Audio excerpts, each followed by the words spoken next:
7 more nuclear hotspots were found just outside of St. Louis, Missouri. This is on top of many already discovered in the area. Dangerous radioactive materials have been spreading from a nuclear waste dump in the town, which used to be storage for the Manhattan Project. RT's Marina Portnaya went there this summer to find out just how damaging this has been.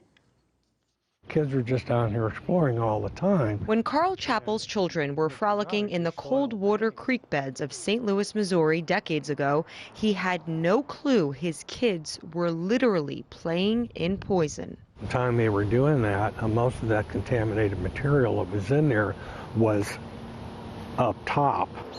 It would be decades before Carl and thousands of other families discovered that the 15-mile creek was flowing with lethal radioactive material. My son was diagnosed with appendix cancer in 2011, and that basically was the time that we started really putting everything together. Stories courageously shared by families on Facebook led the community to begin investigating. People started getting diagnosed with cancer before 40, and these were very active people, very healthy people. It just didn't make sense. Several friends from my high school, again, brain cancer, appendix cancer, and bizarre female cancers that are supposedly, 1 in a million as well. People with thyroid cancer, thyroid disorders, leukemias that are, traced only to radiation exposure. It all goes back to World War II, when America tested its first nuclear weapons, otherwise known as the Manhattan Project.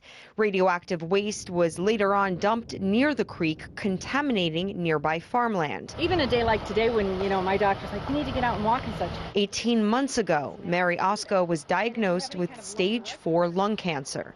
She's never smoked a cigarette in her life. As far as my government, I want them to look at this was part of national defense. The Manhattan Project was to get the atomic bomb so that we could go over and, win the war and defeat Japan and take out these cities. But we're still victims. We're still casualties of World War II. We have 48 cases of appendix cancers registered. For a city our size, we should have 1, 2, and we have 48. Nearly 2,000 cancer cases have been reported in neighborhoods around the creek. Among them, Angela Hebling's mother, who died of brain cancer at age 39.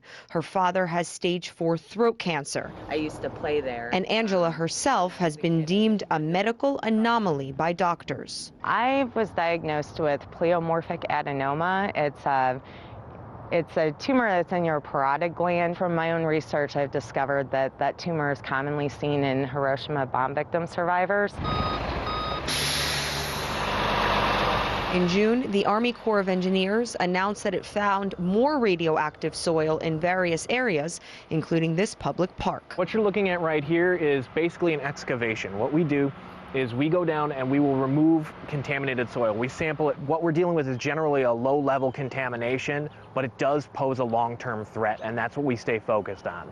So right now, if you walked over a spot that has contamination, chances are it's 6 inches to several feet underneath clean soil. For Carl Chappell's family, that long-term threat is very real. His father died of cancer at age 48, and just a few months ago, his son suffered the same fate at 44 years old. He did pretty well the first couple of years, but it was in March of 2014 is when he really had gotten sick, and then it was beyond anything that they could really do for him. And then he passed away 86 days ago.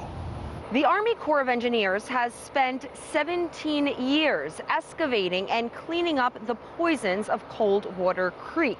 Yet so far, the U.S. government has done nothing to study the health consequences that this disaster has had on countless families. Marina Portnaya, RT, St. Louis, Missouri.